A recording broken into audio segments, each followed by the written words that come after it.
Dios les bendiga, hermanos. Buenas tardes, ya es miércoles otra vez, ya son las 5, miércoles 16 de septiembre, ya mediados de mes. Y estamos listos para el estudio de la palabra de Dios otra vez, hermanos, aquí. Pues listos para aprender, listos para enseñar, para compartir, para crecer en el conocimiento de nuestro Dios, Señor y Salvador Jesucristo, que ese es el propósito que tienen todos estos estudios, hermanos, conocer más a Dios. Y si nosotros conocemos más a Dios, nos vamos a sentir más en paz, más con gozo, más confiados a pesar de las situaciones que están pasando, porque conocemos al Dios soberano que está sobre todas las cosas y con el control de todas las cosas. Vamos a empezar luego, hermanos, para aprovechar el tiempo. Y nos quedamos, vamos a leer a modo de contexto los versículos que abordamos en el estudio pasado. Esta es la parte número 8. Vamos a ver un contexto rapidito de lo que pasó en la parte 7, Lucas capítulo 21, versículos 5 y 6. Dice: y a unos que hablaban de que el templo estaba adornado de hermosas piedras y de ofrendas votivas, dijo: en cuanto a estas cosas que veis, días vendrán cuando no quedará piedra sobre piedra que no sea destruida. Esos dos versículos fueron los que abarcamos en el estudio pasado. Y estuvimos, hermanos, hablando acerca de que a Dios estas cosas, como que el templo iba a ser destruido, la ciudad saqueada, el pueblo masacrado, no era algo que a él le agradaba. Y estuvimos hablando, hermanos, de todas estas situaciones, la injusticia, el dolor, la pobreza, las violaciones, los divorcios, la enfermedad, la muerte, todas las cosas que podamos enumerar en una lista de cosas malas y desagradables. Veíamos que no son cosas que le agraden a Dios, no eran parte de su plan original. No son cosas a las cuales Él está indiferente. Veíamos que Él se conmueve como cualquiera de nosotros, y aún más porque Él es Dios y somos creación suya. Y veíamos, hermanos, que Él no es indiferente al grado de que ya hizo algo para que todas las cosas cambiaran. Para todos aquellos que puedan pensar: ¿por qué Dios permite esto? ¿Por qué, si existe, están las cosas así? Veíamos en ese estudio pasado que Dios ya hizo algo por medio de la muerte de su Hijo, de su único Hijo, de su Hijo amado, para restaurar todas las cosas al modo original, al plan original, como Él los había diseñado, donde no va a haber llanto, ni muerte, ni dolor, ni clamor, porque todas las cosas ya habían quedado atrás, las primeras cosas pasaron, y aquí todas van a ser hechas nuevas. Ahí nos quedamos, hermanos, a modo de contexto. Se lo repito, es algo muy hermoso para mí, esa conclusión, el poder cambiar de forma de pensar, y en vez de decir ¿por qué Dios permite todo esto?, decir gracias a Dios que ya hizo algo y solamente estamos esperando la venida de nuestro Señor Jesucristo para poder disfrutar de todo ese nuevo mundo, nueva tierra, nuevo cielo, con cuerpos nuevos que Dios tiene para darnos por medio de la gracia, la misericordia y la fe en nuestro Señor Jesucristo. Bueno, una vez que entendimos ese punto, hermanos, vamos a seguir avanzando en el mismo capítulo de Lucas, capítulo 21, vimos el 5 y el 6, y entramos al versículo 7. Vamos a ver con mucho cuidado esto, hermanos. Espero no enredarlos, espero darme a entender, y que podamos ir avanzando en este estudio. Dice el versículo número 7: y le preguntaron, diciendo: Maestro, ¿cuándo será esto? ¿Y qué señal habrá cuando estas cosas estén para suceder? Ahora, aquí es donde vamos a tener que poner mucha atención, hermanos. En el pasaje de Lucas, que es el que estamos estudiando, los discípulos preguntan dos cosas. Después de que hermosean el templo, Jesús les dice que va a ser destruido y ellos le preguntan dos cosas. Número 1, ¿cuándo será esto? ¿Cuándo serán estas cosas? Le preguntan.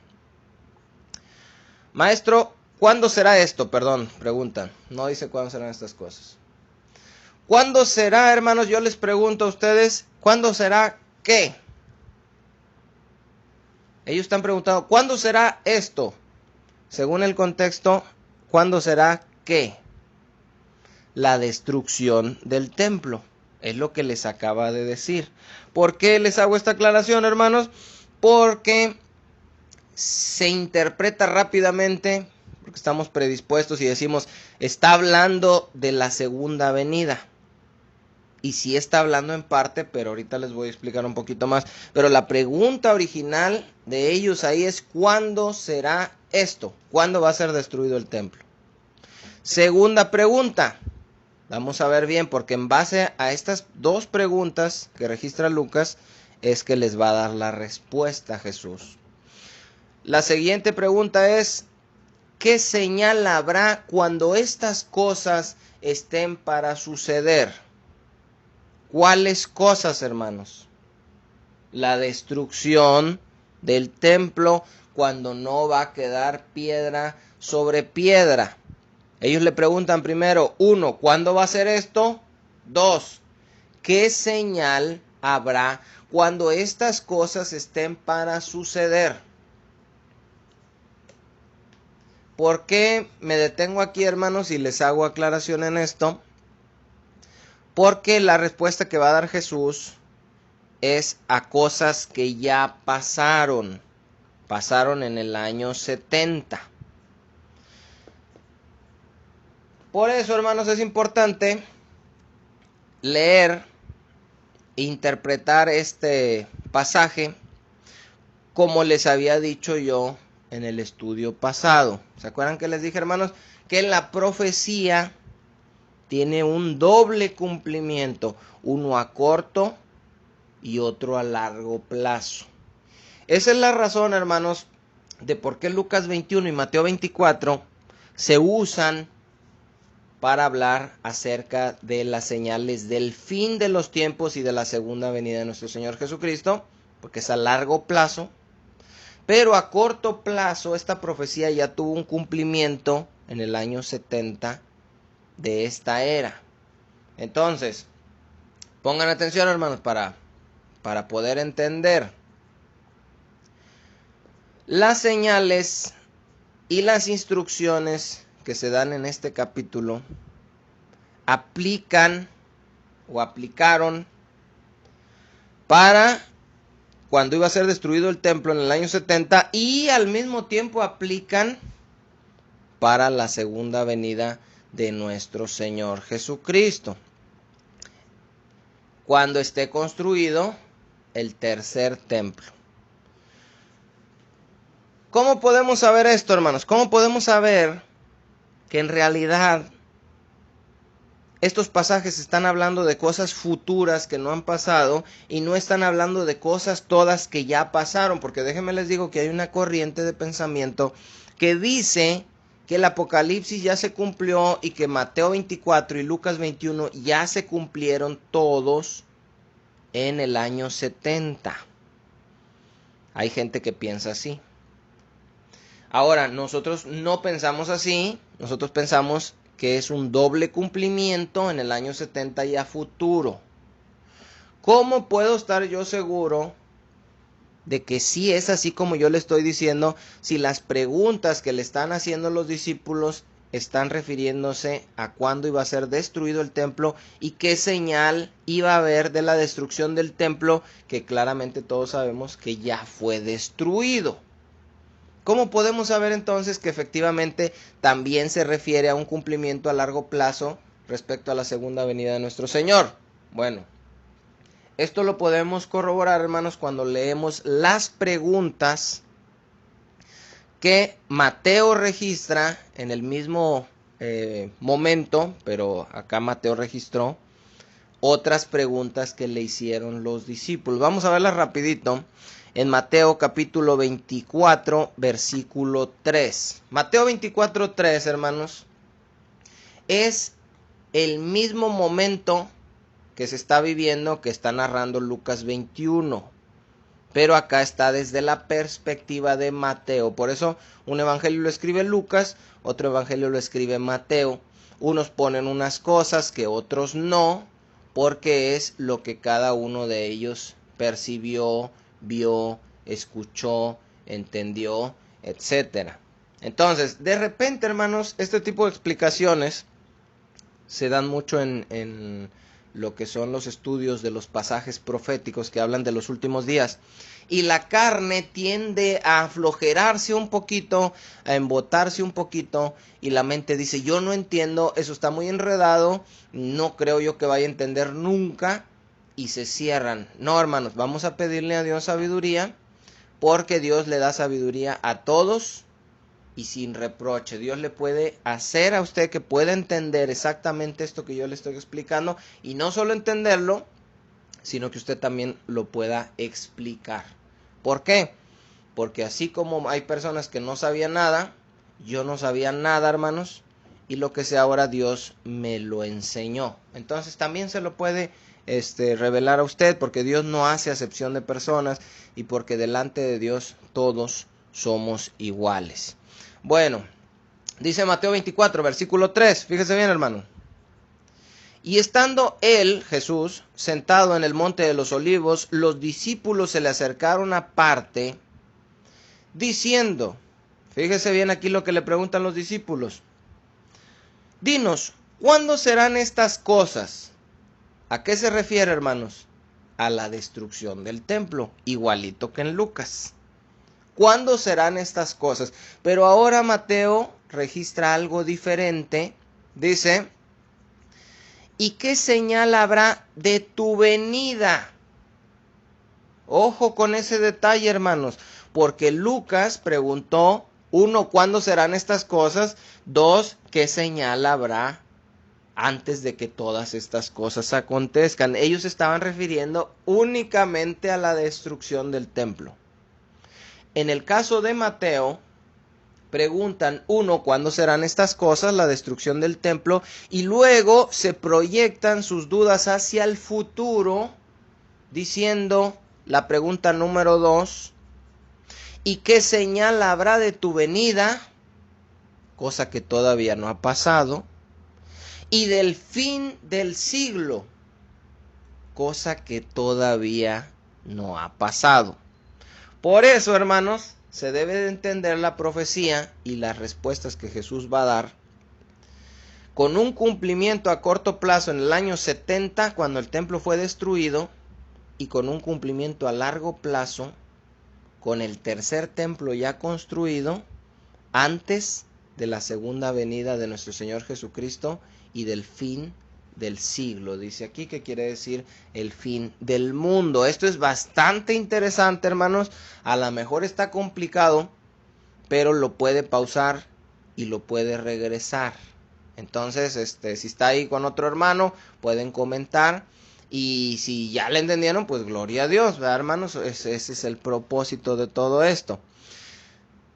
Debemos de interpretar entonces como que todo lo que pasó en el año 70 y antes del año 70 fue un símbolo de todo lo que va a pasar. Esa destrucción, ese fuego que quemó la ciudad, es un símbolo de la ira de Dios que va a venir, pero ahora ya nada más no contra el pueblo de Israel, sino en todo el mundo. Entonces, bueno, una vez hecho esta aclaración, perdón, vamos a regresar a Lucas. Lucas capítulo 21, versículo 8. Entonces vamos a estar hablando, hermanos, de las dos cosas, para que no se me enreden. De cosas que ya pasaron y de cosas que van a pasar, porque el mismo texto aplica para los dos tiempos. Dicen a Jesús, ¿Cuándo van a suceder estas cosas? ¿Qué señal habrá de tu venida? Y fíjense lo que responde Jesús, hermanos.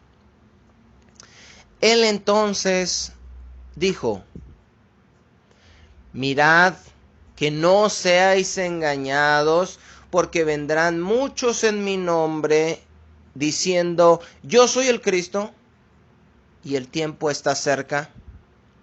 Mas no vayáis en pos de ellos. Fíjese, antes de responder cuál es la señal, porque de eso se trata este estudio, cuál iba a ser la señal que Jesús les dio antes de que el templo fuera destruido.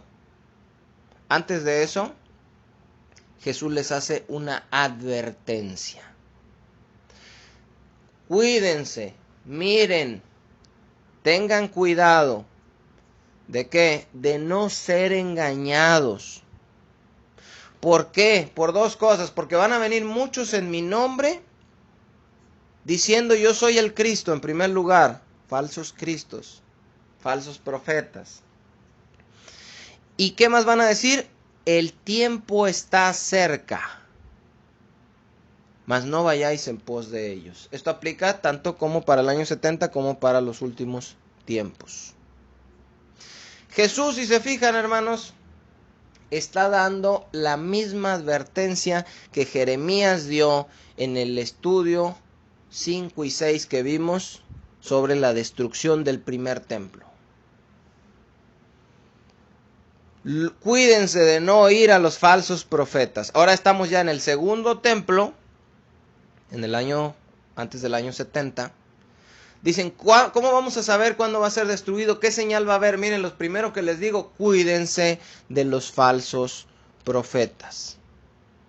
Porque van a decir que ya es el tiempo y van a decir que ellos son el Cristo. No vayan en pos de ellos, no le crean, no lo sigan. Y esa misma instrucción aplica para nuestros tiempos. Cuídense de no caer en el error de decir que ya es la segunda venida, que ya el tiempo está cerca, que ya es el fin del mundo, que es lo que la mayoría de los cristianos están haciendo con cada situación adversa que se presenta en el mundo. Dice: cuidado, no los engañen. El historiador Josefo, hermanos, escribió que cuando el templo iba a ser destruido, un falso profeta les dijo a todos los judíos que se fueran al templo, porque ahí Dios los iba a salvar y se iba a manifestar el Mesías.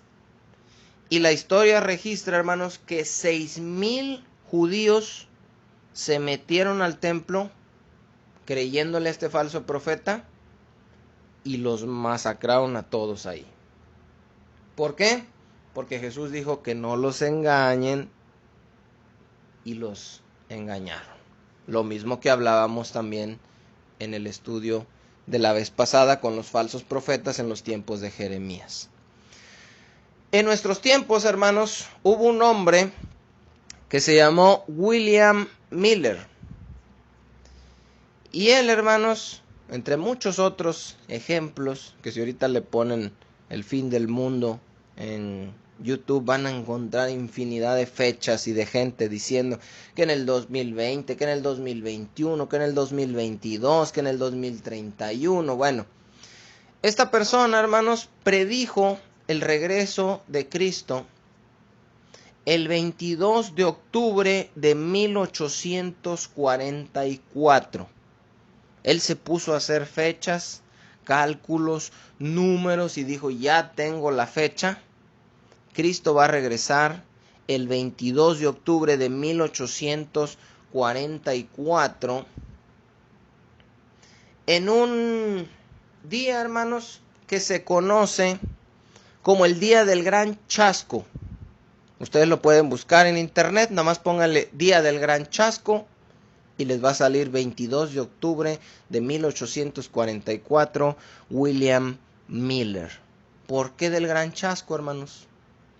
Porque se juntó un montón de gente que creyeron que Jesucristo ya iba a regresar y que esta persona tenía la clave y había dado con la clave para poder saber el día en que iba a regresar. Se pusieron todos a esperarlo y no llegó. Por eso se llama el día del gran chasco.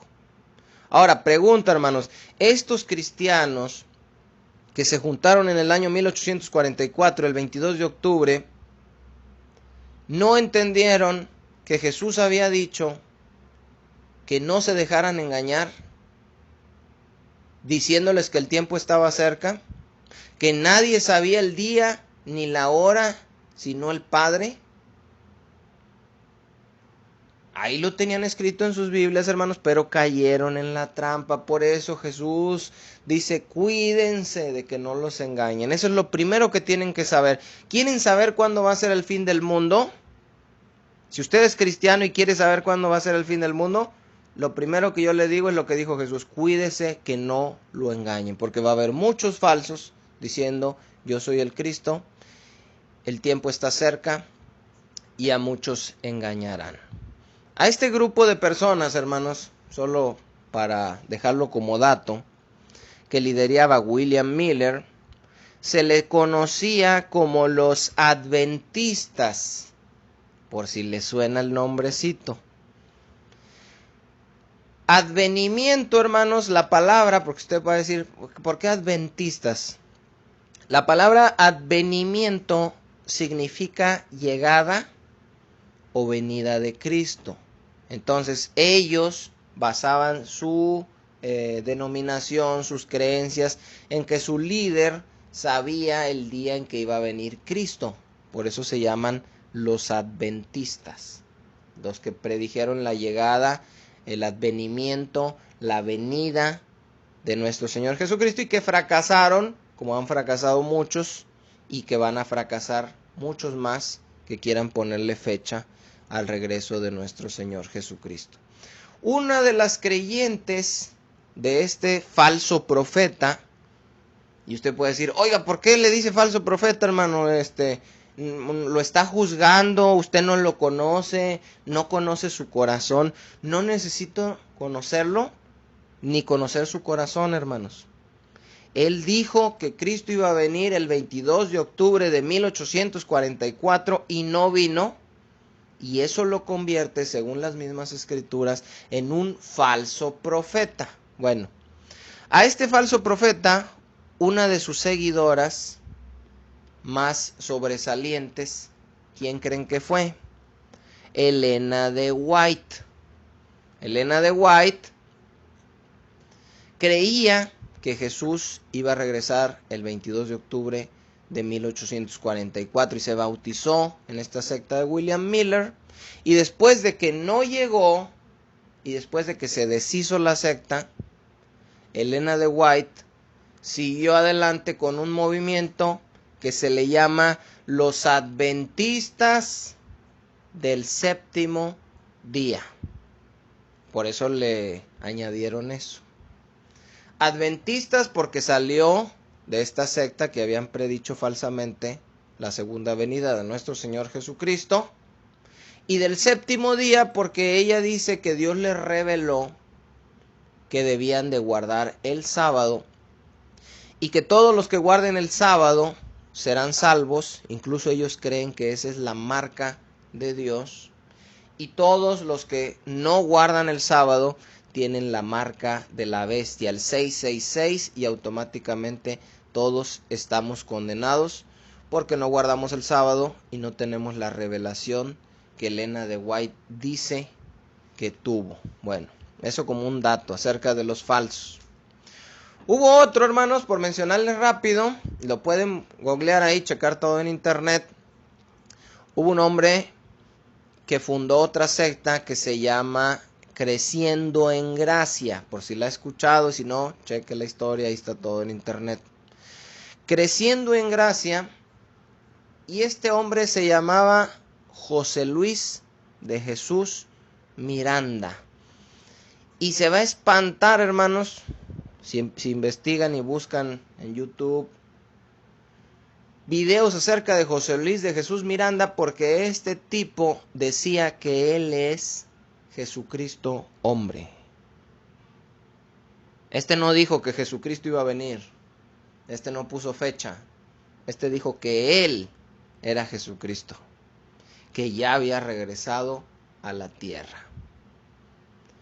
Y hermanos, por increíble que parezca, le enseñó a su congregación que el 666 no era un número malo, no era la marca de la bestia, no tenía ningún significado maligno, sino que como la Biblia dice, y aquí hay sabiduría, él interpretó, hermanos, sacando todo de contexto, que el 666 era un número de prosperidad y de sabiduría, y se lo tatuaban él, su esposa y todos los miembros de la congregación. ¿No me creen? Chéquenle a ver.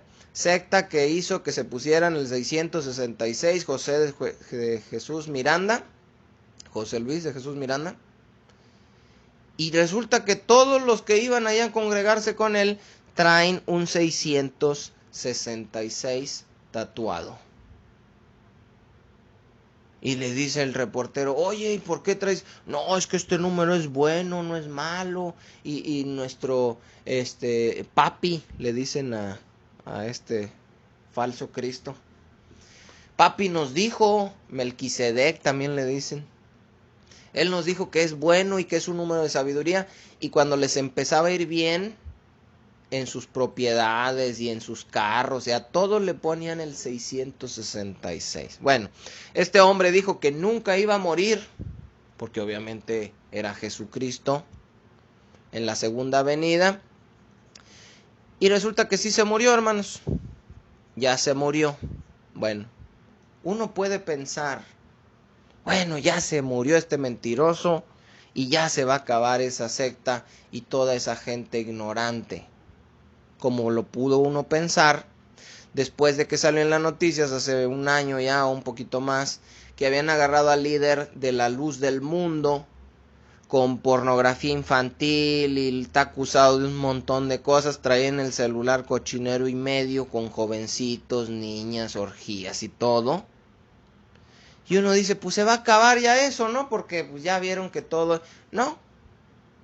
Ahí está la gente defendiéndolos, orando por él, diciendo que lo persiguen por causa de Cristo y listos para juntar, si fuese necesario, la fianza, que creo que la última vez era de 75 millones de dólares. Uno piensa también que después de que murió esta persona que dijo que era Cristo, y a la mera hora resulta que dijo que nunca iba a morir y se murió, uno dice, la gente se va a ir ya, ¿verdad? Porque se van a dar cuenta. No, se murió en el 2013. Y su esposa, hermanos, Lisbeth García, se autoproclama, porque ella también traía el sello de la bestia y traía el 666 tatuado, se autoproclama Cristo mujer. Y tiene 2000 seguidores, hermanos, hasta el momento donde yo chequé, no sé ahorita, en una secta en Colombia llamada Rey de Salem. ¿Por qué Rey de Salem? Porque como su esposo era Melquisedec y ella es la esposa de Melquisedec, entonces ella dice que es Cristo mujer. ¿Por qué les digo esto, hermanos? ¿Por qué me detengo en el estudio a mencionarles estas cosas? Porque hay una ignorancia tremenda y brutal, hermanos, de las escrituras para con el pueblo de Dios. Hay una ignorancia, hermanos, donde la gente piensa que José Luis de Jesús Miranda es Cristo hombre que ya regresó. Ellos dicen que él es el Mesías. Y dice él que no va a morir y luego les enseña a ponerse la marca de la bestia y luego muere. Y luego después su esposa dice que hoy ella es Cristo mujer. Y ahí está la gente, hermanos. Y les dice Jesús, no vayan en pos de ellos, no les crean que ya el tiempo está cerca, que yo soy, que no. Y miren lo que pasa. Uno piensa que la gente va a reaccionar. Pero no, hermanos. Ahora, estamos hablando de casos extremos, donde uno está diciendo que es Jesucristo hombre, donde se muere después y les dice ahora que su esposa, ella dice que es Cristo mujer. Estamos hablando de casos extremos donde la gente está engañada y donde no se dan cuenta, hermanos, del error en el que están, aún por más obvio que se ve. Y yo me sentía triste, hermanos, frustrado, y pensaba, si estas personas siguen a esta mujer, Lisbeth, que se dice Cristo mujer, y no se dan cuenta de la herejía que está diciendo, y no se dan cuenta que es una falsa profeta, y no se dan cuenta de la secta en la que están metidos, ¿cuándo se van a dar cuenta, hermanos? Los de Cash Luna, los de Guillermo Maldonado, los de Otoniel Fon, los de La Luz del Mundo, los Testigos de Jehová, y aún un montón de congregaciones locales que son parte de denominaciones de sana doctrina, pero con pastores que se han corrompido y se han desviado y se han apartado de la verdad. ¿Cuándo se van a dar cuenta, hermanos? Si lo que es obvio no lo ven, ¿cómo van a ver lo que está disfrazado? Bueno, el caso es, hermanos, es que mucha gente se decepcionó en los tiempos de 1844. Murieron 6,000 judíos en los tiempos de Jesús ahí en el templo. ¿Por qué? Porque no hicieron caso a la instrucción que él dio muy clara en la palabra. En la palabra, hermanos, le comentaba una hermana que platicaba con ella, es claro el rechazo de Dios hacia la idolatría. Éxodo 20, no necesitamos otra prueba, ahí está. La Iglesia Católica dice no. Y cuando alguien habla de la Iglesia Católica, muchos se ensañan y dicen, sí, es cierto, esos son unos ignorantes de la palabra. No, hermanos, déjeme decirle que no nada más están ahí. También en 1 Corintios 14 es claro, por la instrucción de Pablo, que no se debe hablar en lenguas, sino 1, 2, o 3, y por turnos y con un intérprete. Pero si no hay, que no debe hablarse en lenguas, hermanos. Está en 1 Corintios 14. ¿Por qué? Porque si nadie entiende, nadie es edificado y se hace un escándalo que para los de afuera lo ven como si estuviéramos locos. Pero la mayoría en las iglesias pentecosteses suelen hablar en lenguas al final del culto sin prestarle atención a la instrucción que era muy clara. En Romanos 3, hermanos, es claro que hay que sujetarse a las autoridades porque no hay autoridad sino de parte de Dios, y las que están por Dios han sido establecidas. Y el que se resiste a las autoridades acarrea condenación porque no se está resistiendo sino a Dios, que fue el que los puso. Pero ¿cuántos cristianos se rebelaron en este tiempo en contra de las autoridades? Que ya vimos también. Entonces también, hermanos, la palabra dice un montón de veces, guardaos de los falsos profetas, que vienen a vosotros vestidos de ovejas, pero por dentro son lobos rapaces, por sus frutos los van a conocer. No. Menciona un nombre de un falso profeta que te has dado cuenta conforme a las escrituras que es falso, y vas a ver cómo te llueven las redes sociales. Por el mundo, no. Por los que se dicen cristianos, que defienden ya capa y espada lo indefendible. Pero bueno, vamos a seguir avanzando, hermanos. Ellos, los discípulos, preguntan, oye, ¿cuándo va a ser esto? ¿Y qué señal habrá antes de que todo esto acontezca? De que estaban hablando de la destrucción del templo, porque ellos sabían y entendían, hermanos, que la destrucción del templo no era cualquier cosa. O sea, el templo era algo tan majestuoso, tan grande, tan monumental. Hagan cuenta como las Torres Gemelas en Nueva York. Y de repente uno dice, esto se va a caer. Y no dicen, bueno, pues a ver qué día de esto se cae. No, dijeron, ¿Cuándo va a ser esto? ¿Y qué señal va a haber? ¿Por qué? Porque había que estar preparados porque no iba a ser cualquier cosa. Bueno, antes de que Jesús les responda lo que ellos están preguntando, uno, ya les hizo una advertencia: no ser engañados por los falsos profetas. Dos, Jesús les dice señales que van a suceder antes, pero que no van a indicar que ya llegó la hora. Esto es muy importante, ya se los había mencionado una vez, ahí cuando estábamos en la casa de César.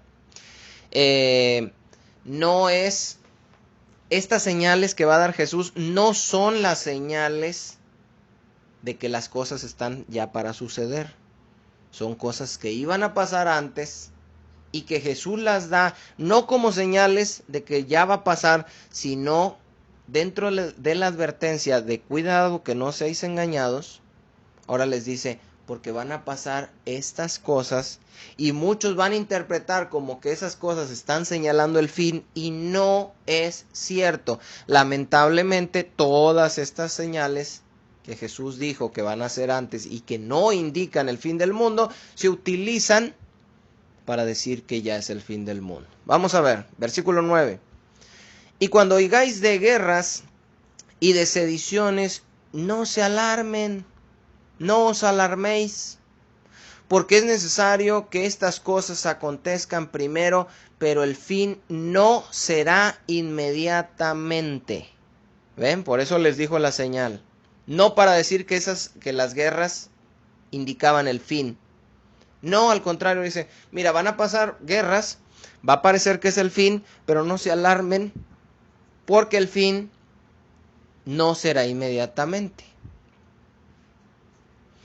En nuestros tiempos, hermanos, nosotros ya vimos que pasó la Primera Guerra Mundial. ¿Vino Cristo? No. La Segunda Guerra Mundial. ¿Vino Cristo? No. Y en los últimos años, hermanos, ha habido rumores de guerra entre China, Estados Unidos. ¿Se acuerdan que quería mandar misiles acá, el de Corea del Norte también, contra Estados Unidos? Rusia y Estados Unidos. Ha habido un montón de rumores de guerras y va a haber más rumores y a lo mejor más guerras. Y las guerras no significan que ya sea el fin. Son cosas que deben de pasar antes, pero debemos estar tranquilos porque el fin no es inmediatamente. En el Evangelio de Mateo, hermanos, que es paralelo a lo que estamos viendo en Lucas, Jesús le llama a todas estas señales que les da dolores de parto. ¿Qué significa un dolor de parto? A las que ya han tenido hijos, a las hermanas que ya han tenido hijos, cuando les da el primer dolor de parto, ¿ya se alivian? No. Y cuando les da el segundo dolor, que dan cada 3 minutos, ¿ya se alivian? No.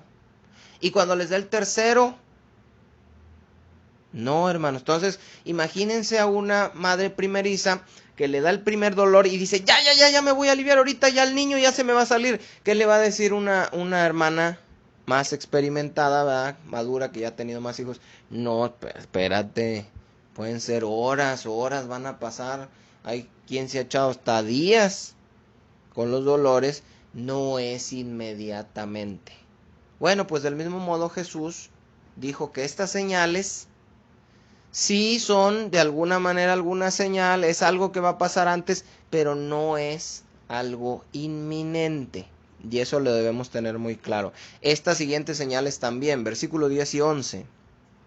Entonces les dijo, se levantará nación contra nación y reino contra reino, y habrá grandes terremotos, y en diferentes lugares hambres y pestilencias, y habrá terror y grandes señales del cielo. Todas estas son cosas que iban a pasar, pero que no indicaban el fin del mundo. ¿Por qué es importante entender esto, hermanos? Porque todos los cristianos, hay una luna de sangre, fin del mundo. Tembló en México, el fin del mundo. Un tsunami en Indonesia, el fin del mundo. Todo el tiempo es el fin del mundo. De eso vamos a hablar cuando hablemos de la marca de la bestia en el siguiente estudio. Todas estas, hermanos, son señales que iban a pasar antes, pero no indicaban el fin. Terremotos que hubo antes de la destrucción del primer templo, que ha habido en nuestros tiempos terremotos a cada rato y habrá, y no significa el fin del mundo. ¿Por qué? Porque nomás tiembla y tembló en Chile y empiezan a poner, y habrá terremotos y pasan 2, 3 años y no pasó nada. Y tembló en México porque habrá terremotos. ¿A poco no es cierto, hermano? Y de rato y ahora tembló en Japón, habrá terremotos. Y todo el tiempo se está con ese versículo de los terremotos y Cristo no viene. ¿Por qué? Porque Jesús dejó claro que no iba a ser una señal de su regreso inminente, sino cosas que iban a suceder antes. ¿Qué más? Y en diferentes lugares, hambres y pestilencias. Ahorita, por ejemplo, que ya se anunció la crisis. No, ya Cristo ya viene. Hubo un hambre, hermanos. Ha habido muchas. Pero hubo un hambre en los tiempos de Claudio, se habla en Hechos 11:27. Y dice, en aquellos días unos profetas descendieron de Jerusalén a Antioquía, y levantándose uno de ellos, llamado Agabo, daba a entender por el Espíritu que vendría una gran hambre en toda la tierra habitada, la cual sucedió en tiempo de Claudio. Esta hambre fue antes de la destrucción del templo. Ya ha habido hambres, ya ha habido pestes, se los comento porque ahorita otra vez, el coronavirus, son las pestes. Ya son los últimos tiempos. Luna de sangre, ya es la señal. Un eclipse, la señal. Terremoto, la señal. Un tsunami, la señal. Todo es señal y todo es fin del mundo y no pasa nada. Dice, y habrá terror y grandes señales del cielo. Fíjese, se lo digo como un dato curioso porque es un hecho comprobable histórico. En el año 70 fue destruido el templo. En el año 66, porque acuérdense que les estoy diciendo que todas estas cosas pasaron antes y el fin no iba a ser inmediatamente. En el año 66, hermanos, hay un registro de que pasó el cometa Halley, o Halley, no sé cómo se pronuncie. Se vio como una gran espada que atravesó el cielo de Jerusalén. Muchos lo vieron como una señal de juicio. Fue una señal que antecedió a la destrucción del templo, pero fue 4 años antes. ¿De qué nos habla esto? Que podemos ver lunas de sangre, podemos ver un aro que se forma en el sol, un arco iris alrededor del sol, cosas raras, manchas, lluvias de meteoritos, y no es que ya sea el fin del mundo, hermanos. No significa que ya sea el fin del mundo. Bueno, todas estas cosas, hermanos, eran cosas, como ya les dije ahorita, que iban a pasar antes de la señal que ellos habían preguntado. No perdamos de vista que ellos dijeron, ¿cuándo será esto y qué señal? No dijeron qué señales. Hay que poner atención ahí. ¿Qué señal habrá cuando todo esto esté para acontecer? Jesús les va a responder acerca de una señal. Y todas estas que ha dicho ahorita, terremotos, hambres, pestes, guerras. Ellos no le dijeron, dinos las señales que van a venir antes. No, preguntaron de una. Y todavía hasta ahorita Jesús no la ha respondido. En el verso 12, Jesús ahora va a mencionar otras cosas que iban a pasar antes de las que mencionó primero. Es decir, lo que va a decir ahorita en el verso 12 en adelante, iba a suceder antes de las primeras cosas que ya mencionó, terremotos, hambres, pestes, etc. Esto aplica tanto para antes de la destrucción del templo en el año 70 como para la segunda venida de nuestro Señor Jesucristo. Dice el verso 12, pero antes de todas estas cosas, ¿sí se da cuenta, hermanos? Antes de los terremotos, antes de las guerras, de las pestes, del hambre, de las señales, antes de todo esto, que no indicaba ya el fin, sino que eran dolores de parto, antes de los dolores de parto, os echarán mano y os perseguirán y os entregarán a las sinagogas y a las cárceles y seréis llevados ante reyes y ante gobernadores por causa de mi nombre. Fíjese, antes de que tiemble, de las guerras, de las hambres, esto va a pasar primero, dice. Os van a echar mano y os van a perseguir y los van a entregar a las sinagogas y a las cárceles. A las sinagogas y a las cárceles, hermanos, significa de que la persecución iba a ser tanto por los que están, podemos llamarle autoridades eclesiásticas, es decir, la iglesia, como persecución secular, es decir, persecución del gobierno. Dice, va a haber persecución de la iglesia interna en contra de los verdaderos y va a haber persecución del gobierno. Esto va a ser antes, dice, de que todo esto acontezca. La iglesia, hermanos, padeció una persecución y lo podemos ver en los Hechos capítulo 8. Esto fue antes de la destrucción del templo y fue lo que pasó primero, antes de las hambres, los terremotos y todo. Después de la muerte de Esteban, dice los Hechos 8:1, y Saulo consentía en su muerte, se refiere a la muerte de Esteban. En aquel día hubo una gran persecución contra la iglesia que estaba en Jerusalén y todos fueron esparcidos por las tierras de Judea y de Samaria, salvo los apóstoles. ¿Ve la persecución que dijo Jesús que iba a haber? Dice el versículo 3. Y Saulo asolaba la iglesia y entrando casa por casa arrastraba a hombres y a mujeres y los entregaba en la cárcel. ¿Ve? Es lo que había profetizado ya Jesús.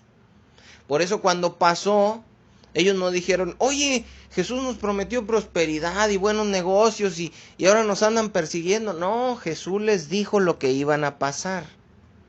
Simplemente en nuestros tiempos, igual en los tiempos pasados, muchos se autoengañan y engañan a los demás.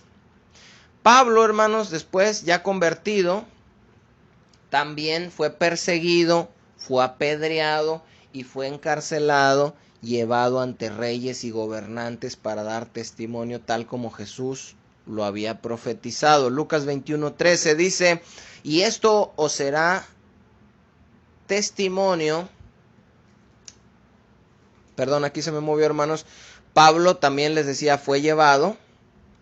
Y Jesús les menciona qué es lo que deben hacer en ese momento. Lucas 21:13, ahora sí, fue el verso que leí. Dice, y esto os será testimonio, os será ocasión para dar testimonio. ¿Qué quiere decir esto?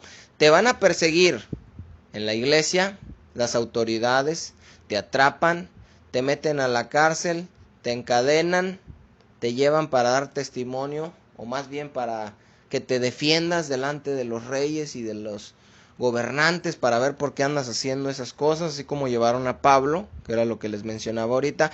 Y Jesús dice, cuando pase esto, será una oportunidad, una ocasión para dar testimonio. Aquí quiero dejar algo en claro, hermanos, porque de aquí sale los famosos testimonios, que muchas veces son testirrollos, hermanos, son cosas que no tienen nada que ver. ¿Por qué? Porque se ha malinterpretado este pasaje. Dar testimonio significa hablar de Cristo. No tiene nada que ver, hermanos, con que tenías ganas de un pollo y ese día te regalaron un pollo, imagínense. O sea, llega, vamos a imaginarnos a Pablo, ya convertido, que era Saulo, lo persiguen, lo apedrean, lo capturan, lo llevan delante de los reyes y dicen, a ver Pablo, se te permite hablar, como habló varias veces en el libro de los Hechos, lo pueden leer hermanos, y dice Pablo, quiero decirles algo hermanos, el otro día tenía ganas de un pollo, y se me antojaba mucho un pollo y una coca, y en ese momento llegó una persona y me dijo, tenga, le traje un pollo y una coca. Imagínense la cara del rey Agripa y de Herodes, y como diciendo, ¿y eso qué? Bueno, pues esos son los testimonios que se dan en las iglesias, hermanos. Pasan y dicen, hermanos, voy a dar testimonio, a ver qué pasó. Vi una Biblia volando en la pared de mi casa y una voz me empezó a decir estos versículos y empiezan cosas que no tienen nada que ver con testimonio, hermanos. El testimonio que ellos daban era la vida que vivían y lo que hacían por causa de Jesucristo, el Hijo de Dios que vino a morir por nuestros pecados, fue sepultado y resucitó y lo estamos esperando porque nos va a resucitar después de muertos para darnos la vida eterna. Ese era el testimonio que iban a dar ellos delante de los reyes, no eso de los pollos y las bocinas y todas esas cosas. Respecto a ese testimonio, respecto a esos argumentos que iban a dar, como los discursos que dio Pablo delante del rey Agripa, de Festo, dice Jesús en el versículo 14 y 15, proponed en vuestros corazones, no pensad antes cómo habéis de responder en vuestra defensa. Es decir, cuando te capturen y te lleven delante de los reyes y digan, este está predicando cosas, dice, no prepares tú en tu corazón un discurso y digas, voy a decir esto, voy a decir esto otro. No, no lo hagas, dice, porque yo os daré palabra y sabiduría, la cual no podrán resistir ni contradecir todos los que se opongan. El contexto es claro, hermanos. Está hablando de gente perseguida, de gente que es presa y llevada delante de los reyes y gobernadores para defenderse. Tristemente, hermanos, en muchas iglesias, y lamentablemente sobre todo en la iglesia pentecostés, que no tengo yo nada con la iglesia pentecostés, pero son errores, y los errores hay que decirlos, de los adventistas, de los testigos, de los mormones, de la iglesia católica, de la iglesia pentecostés y de la iglesia que sea, hermanos. No podemos decir de unos y de otros no. Bueno, en la iglesia pentecostés, hermanos, se ha malinterpretado este pasaje por pastores flojos, por gente floja, que no se dedican al estudio de la palabra y les toca compartir la palabra. Y dicen, no, mira, en Mateo dice, y vamos a verlo, es el paralelo en Mateo capítulo, versículo 10, versículo 19 y 20. Vamos a leerlo primero. Dice, está hablando de lo mismo. Mas cuando os entreguen, no os preocupéis por cómo o qué hablaréis, porque en aquella hora os será dado lo que habéis de hablar. Porque no sois vosotros los que habláis, sino el Espíritu de vuestro Padre que habla en vosotros. Es exactamente lo mismo, pero dicho por Mateo. ¿En qué consiste la mala interpretación? Que dicen los pastores, los líderes o a quien le toque predicar, yo no me preparo, yo no me preocupo, porque la letra mata, sacando de contexto también ese verso. Yo no me preocupo con estudiar, yo no me preocupo que me preparo, qué les voy a decir. No, yo no propongo en mi corazón antes de llegar ahí qué les voy a decir, sino que yo espero que Dios me dé en ese momento, porque Él ha prometido que no me preocupe, que no me prepare y que en ese momento Él me va a dar que hablar. Ah, mira. Por eso muchos no se preparan. Por eso muchos no estudian. Porque tuercen este pasaje y dicen, no importa que yo no estudie, a la mera hora voy a llegar y Dios me va a dar el mensaje. Y así pasa, hermanos. 10 minutos antes de predicar andan buscando citas y dicen, Señor, dame una. Ah, pues mira, esto está bueno. Y por eso predican lo que predican, hermanos. El problema no es que estos pastores no se preparen, sean negligentes y prediquen cosas sacadas de contexto, incluso herejías, cosas que no son lo que Dios quería decir ahí en su palabra. El problema es que toda en la congregación les grite amén y no entiendan que lo que se dijo ahí no tiene nada que ver con el Dios de la Biblia ni con la Biblia. Eso es lo triste, hermanos. Pero bueno, vamos a seguir avanzando. Lucas 21, versículo 16. Mas seréis entregados aún por vuestros padres y hermanos y parientes y amigos. ¿Qué quiere decir esto, hermanos? Que la persecución, déjense los termino de leer.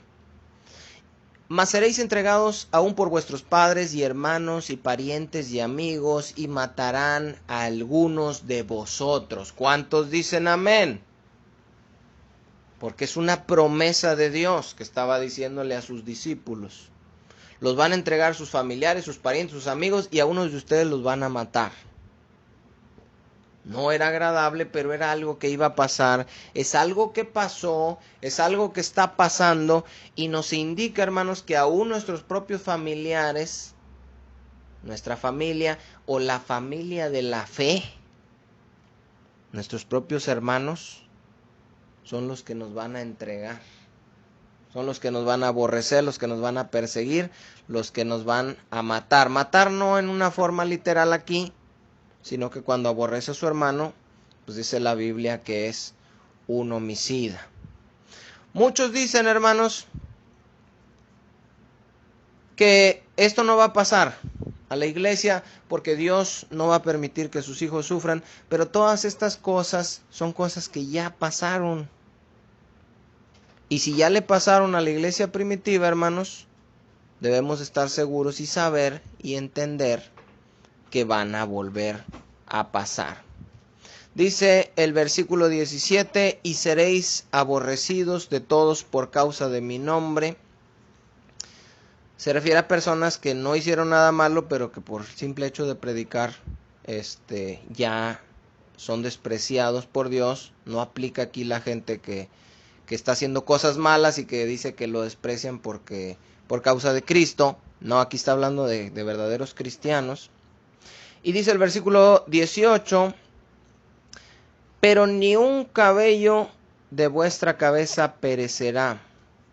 Con vuestra paciencia ganaréis vuestras almas.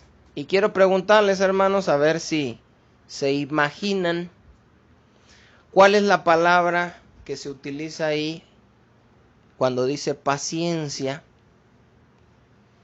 Y pues sí, resulta que es la palabra upomone, que hemos estado viendo, que habla de una resistencia que van a tener a estas persecuciones, a estas traiciones, a estos padecimientos que todos los cristianos pasamos o vamos a pasar, y que solamente resistiendo en Cristo, sabiendo que todo vale la pena y que Dios está con nosotros, vamos a poder salir adelante.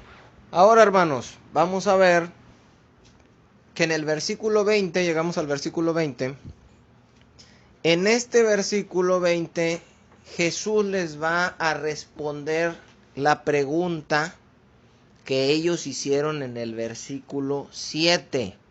Eso es muy importante entenderlo, hermanos, si quieren por ahí apuntarlo.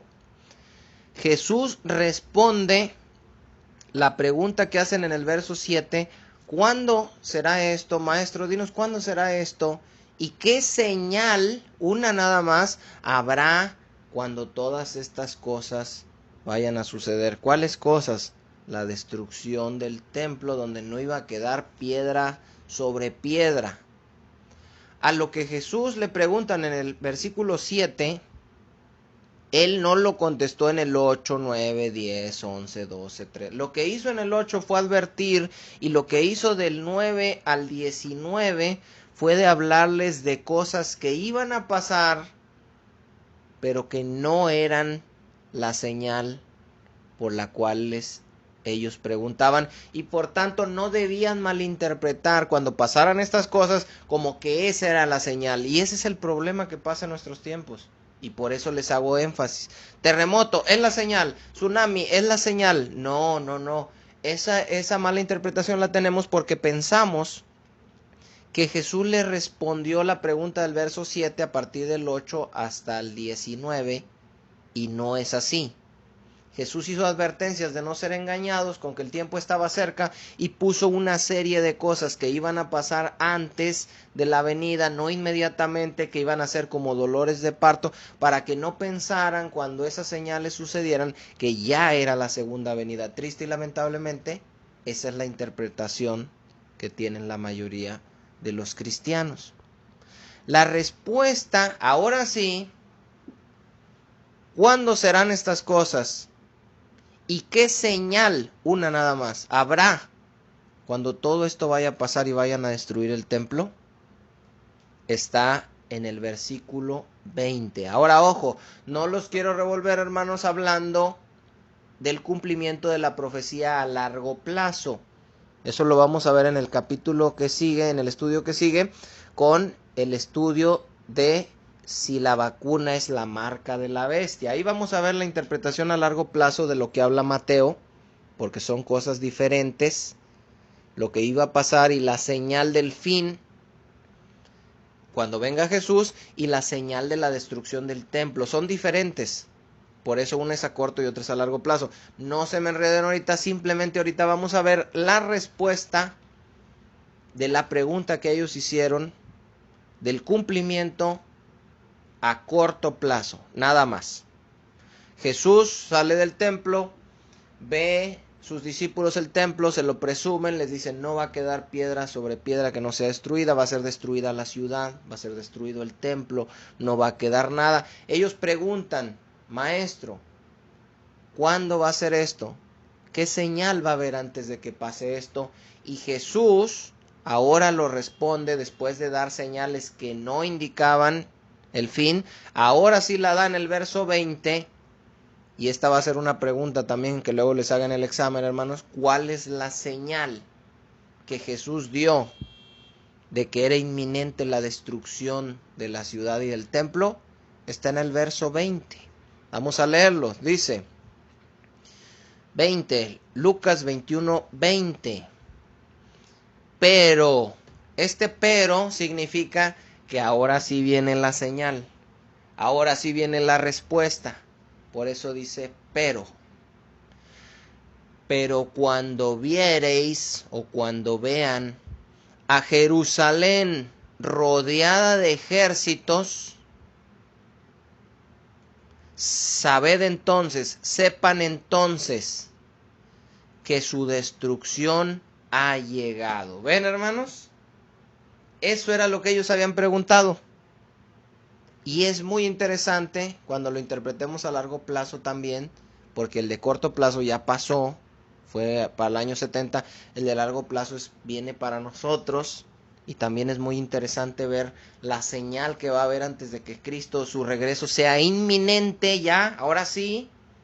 Y esa señal no es ningún terremoto, ni ningún tsunami, ni ninguna luna de sangre, no, es una señal que vamos a ver en el siguiente estudio. Y en este caso, a corto plazo, la señal inminente de que el templo iba a ser destruido y de cuándo iban a suceder estas cosas era cuando viereis a Jerusalén rodeada de ejércitos. Sepan entonces que su destrucción ha llegado. Iba a llegar un día, hermanos, y esto sucedió en el año 66, cuando por primera vez se sitió a Jerusalén por parte de Roma, porque los judíos estaban rebelando contra Roma, que era la autoridad, que era el imperio que Dios había puesto. ¿Se acuerdan de los de Nabucodonosor y de Babilonia en el tiempo de Jeremías? Y la rebelión, bueno, pues ahora pasó lo mismo. Y el pueblo se rebeló, no quería pagar impuestos, decían que Roma los estaba oprimiendo. Roma apagó esa rebelión Y antes de destruir y todo lo que pasó en el año 70, en el año 66 rodeó a Israel, a Jerusalén, con ejércitos. Primero sitiaron la ciudad para que se empezaran a morir de hambre adentro y después los iban a atacar.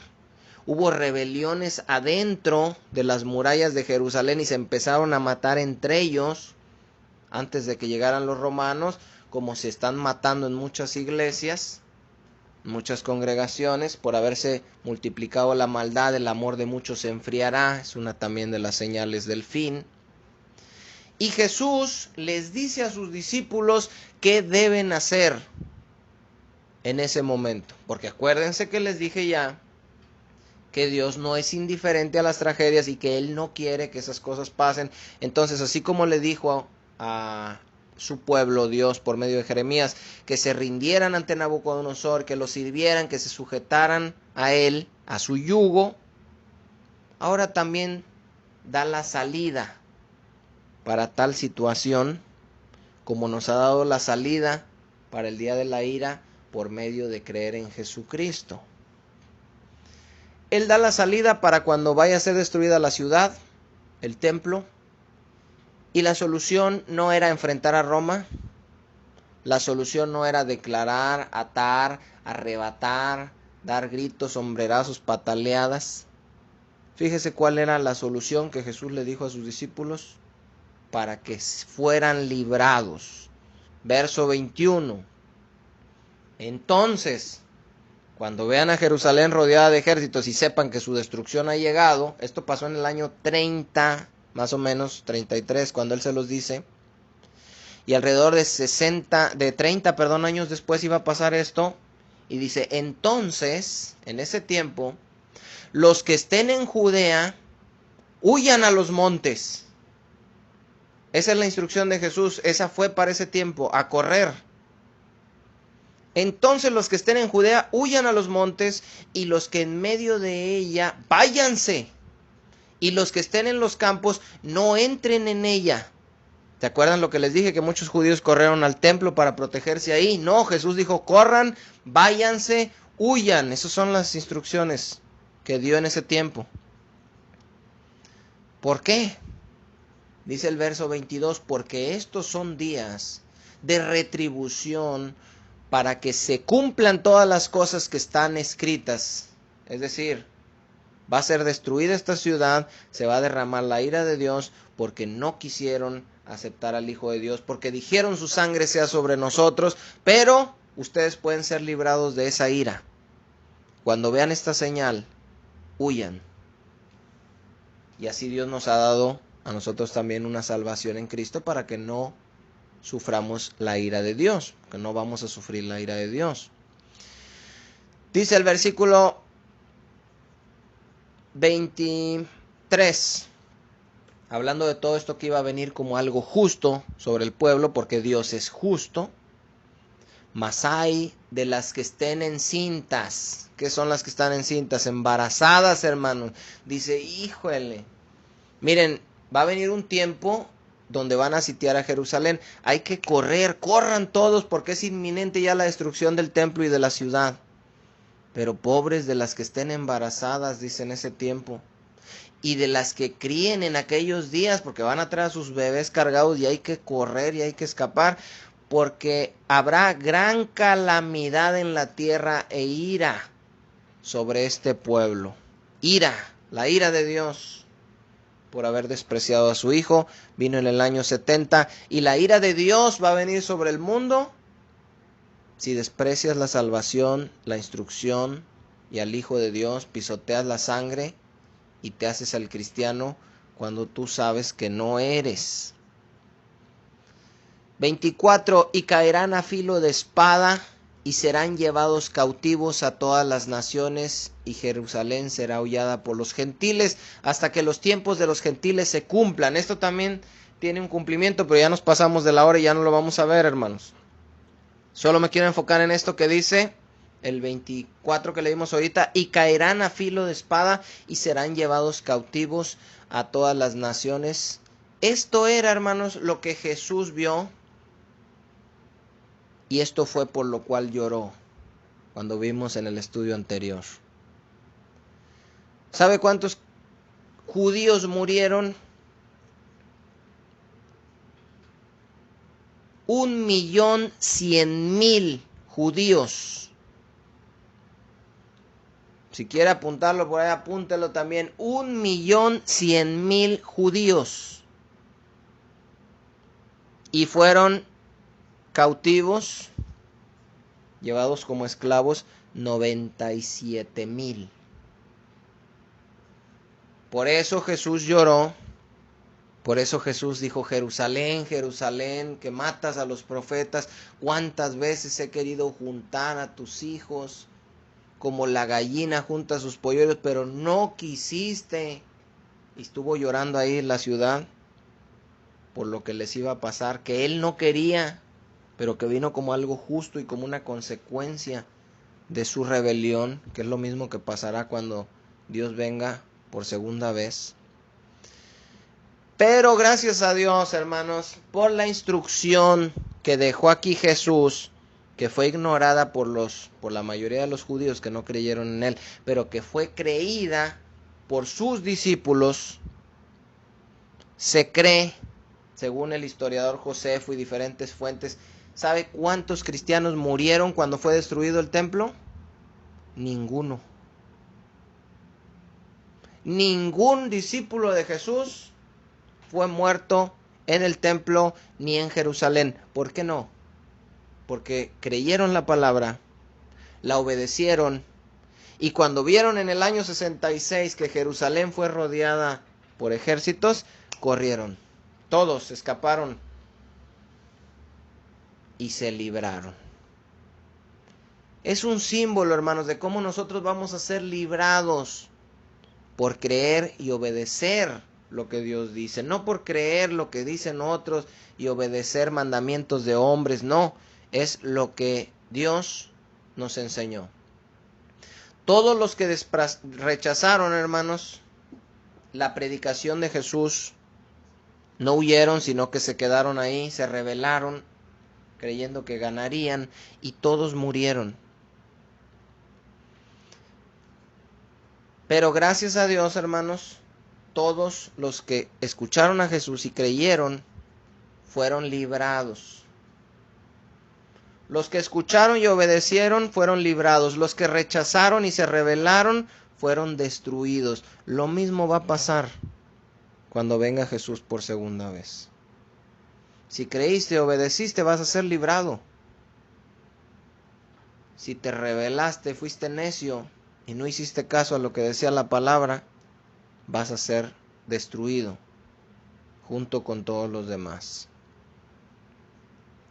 Finalmente, hermanos, llegamos aquí y aquí concluimos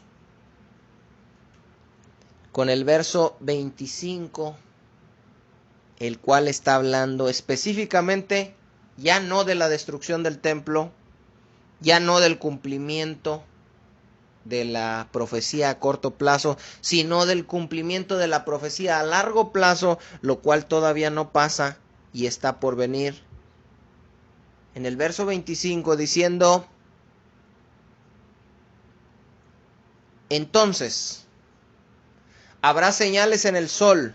Entonces, hermano, no es los eclipses de ahorita, no es la luna de sangre de ahorita, no, va a venir un tiempo después, cuando se desate la persecución, cuando el anticristo se manifieste, cuando persiga al pueblo de Dios y cuando persigan ahí a toda la ciudad y vengan los dos testigos y todo lo que dice Apocalipsis que va a pasar. Entonces, ahí viene el cumplimiento a largo plazo. Habrá señales en el sol, en la luna y en las estrellas, y en la tierra angustia de las gentes confundidas a causa del bramido del mar y de las olas, desfalleciendo los hombres por el temor y la expectación de las cosas que sobrevendrán en la tierra, porque las potencias de los cielos serán conmovidas. Entonces, ¿cómo sabes que eso es futuro y que no pasó? Por este verso.